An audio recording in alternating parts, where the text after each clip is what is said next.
yeah, we were hitting 40 mile-an-hour winds. Yeah. Is that what it was? 40? 8 o'clock when like he had a gust of 40. Wow. Yeah, and the smoke just laid over. We couldn't bring air, anything in because nobody could see. I couldn't see 15 feet. So everybody, this is Kelly Niles. He's the division supervisor for Division Bravo or Charlie? Bravo. Bravo. Okay.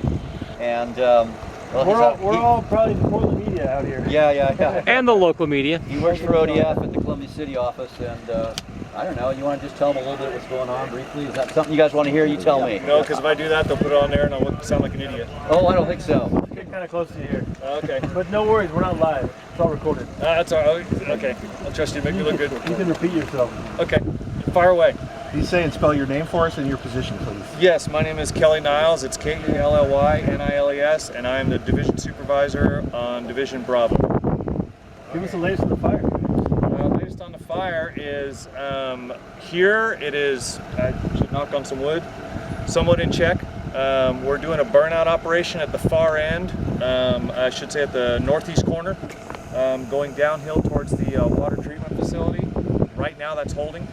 We've got dozer line all the way down to the bottom. We backed that up with some retardant line.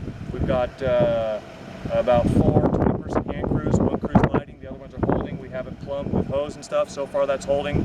On this end, since we can't put retardant down here because of Mill Creek, the waterway, we don't put retardant in there. A little bit harder trying to hold it, plus it's a little bit steeper, so it's coming up.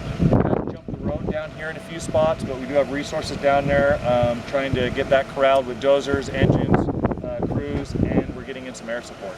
Can you tell us how close it is to the closest homes or structures or whatever? I couldn't at this time because I haven't been in there to see, so I couldn't give you an honest There are answer. homes back there? Yes, sir, there are. And we do have, I believe it's the Hood River Task Force, Structure Protection Task Force, is down in that area. They've been on this division all day, been talking with the homeowners, and so they're aware and they're down there. Is that a division down there, or how is it described? That's a new division that we created this morning, or actually yesterday, because this one was getting a little big. Division X-ray. I know, I mean the homes. Like, is it classified as like, are they in the Dalles, or like what? Like, how would you describe where those are at? Oh, you know, I'm not from here, okay. So I don't. We just include them in part of our division. Is how we break it down. Skyline Road, isn't it? I believe it is Skyline Road, yeah. And then but the homes also come in from, like, I believe it's Obrist Road. It comes around from the other side. Tell us about the difficulties you guys are facing out in this fire. The difficulties is, number one, is so much dry fuel around here. Number two, when you throw this type of wind in here, very hard to contain. When the smoke lays over, very hard for air resources to come in here because they can't see. And if they can't see, you know, they could be dropping water on us and other things in there. It just creates more hazard and less visibility, even for us on the ground. So the wind and the dry fuel is making things very difficult for us. What's the status of the plant, like this plant? Still fire? Yes, and I know there was they were going to deploy some resources into this morning.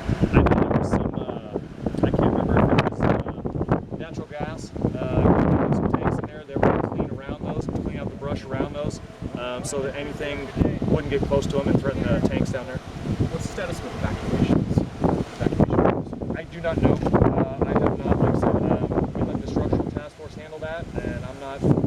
I've been talking to them, and they've been around here, and they're taking care of that, but I don't have anything to do with that. We can talk about that later. Can you describe kind of what the fire is burning? It sounds like that's the question. So like sage brush, what kind of stuff? What are the fuels here? Well, if you'd have been here earlier, it's a lot of the tall grass. You can see a little bit over here, and then you've got this scrub oak component that's very dry. I mean, if you walk out there and grab some of the stuff that's still standing out there, it's crunchy and crumbles up almost like to dust. So it's a very, flammable fuel right now. It's because it's been dried with lack of moisture, and then it's also been preheated by the heat and stuff coming up the slope. So this stuff here is just it's just ready to explode. And like I said, when the fire hits it and it gets some wind on it, and adds more oxygen into there, this just takes off and races. And that's what it comes down to, is a race. Can we get the dozers, the engines, ahead of it in time and cut it off? And that's what we've been doing, is just playing leapfrog for a few days now. Where's the treatment plant in relation to That direction and all the way down the bottom. I can't remember the name of the drainage.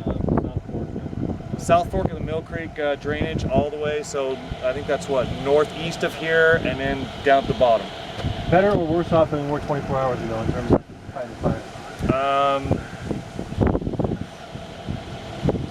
That's a good question. Yeah, you might check with me at the end of shift. I'm a little bit, as far as here, a little bit more comfortable today because things on this end are going good. Not as comfortable as on the north end because it is getting away. So there's it's that 2 steps forward, 1 step back kind of thing that we're going through right now. We make progress. We're losing ground, but we're still making some progress. We did all this work that we're looking at today. This was yesterday.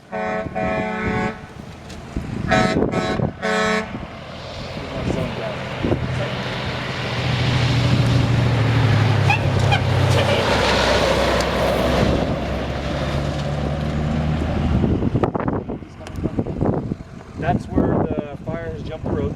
There's the homes down there that I believe come off the Skyline and Obrist. And it needs the water tender supporting the structural task forces down there. We also have a dozer down there. I think about 3 or 4 Type 6 engines. So there's quite a few resources down there trying to corral that spot fire. Roughly 500 firefighters on this one? Is that what I heard? I do not have a number for you, no. Okay.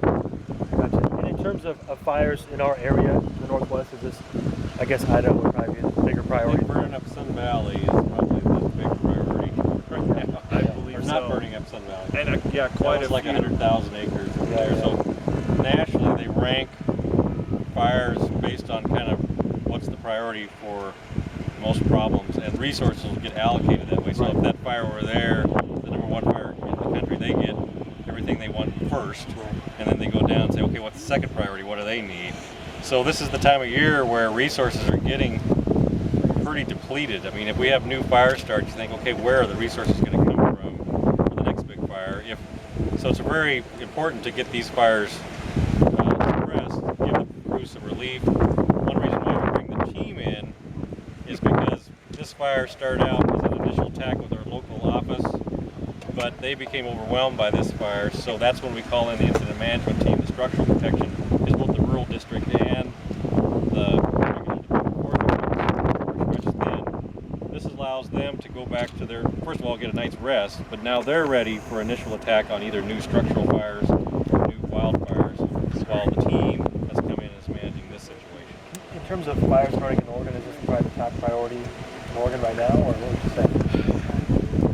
I'm kind of far removed on what's currently happening down in southwestern Oregon, Douglas County. I know those are still big. I think a lot of those are still quite a ways from containment.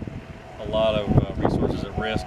I don't know what they're setting as far as priorities. We can check when we get back to the camp, though. Okay. Where We're are we about at? 500 firefighters, 3,000 acres is still kind of the number that we're going with right now? Yes. Okay. 3,000 is for all 3 fires. 3,000 for this about fire. 2,700 for this one. It'll probably change again tomorrow, but that was the report this morning based on last night's infrared Blackburn Fire. And roughly 7 structures, right?